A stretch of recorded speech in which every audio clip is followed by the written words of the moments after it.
It's quite impressive. I've been poring over the document for the last day, and for my relative perspective, I've of course have never seen anything like this. But granted, we're in the information age, so resources, materials like this to put something like this together are certainly available. But comparing it, let's say, to the Palestine Liberation Organization under Yasser Arafat, when it was at its peak, when Arafat and his people had billions of dollars under their control, they ran the organization like a business and kept records. Fast forward to Al-Qaeda under Osama bin Laden, and I have extensive review of their records, mostly handwritten and not nearly as detailed, particularly when it comes to the operational aspects. So quite, I think, remarkable is accurate.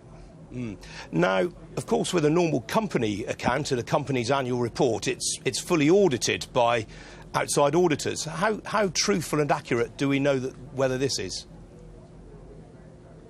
Well, that's something to be determined. I mean, the layout of the report, and as your lead-in pointed out, it's essentially a fiscal year report from 2012 to 13.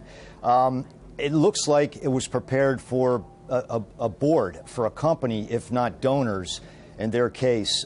So as far as what kind of auditing and the accuracy, you can bet the U.S. and UK intelligence agencies also poring over this to see about where, when, how, the numbers and those sort of things. A lot of data. Exactly. And I mean, you mentioned the word donors there. I mean, the assumption with ISIS has been they've obtained most of their cash thus far via extortion rather than donations. You think it's probably a mixture?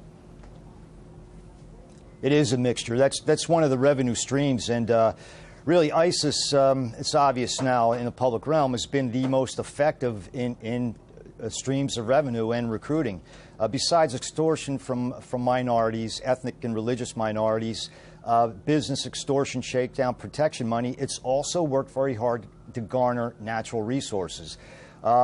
It has control, although it's not a lot of oil relative to the Gulf, but it has control of oil fields in the eastern part of Syria.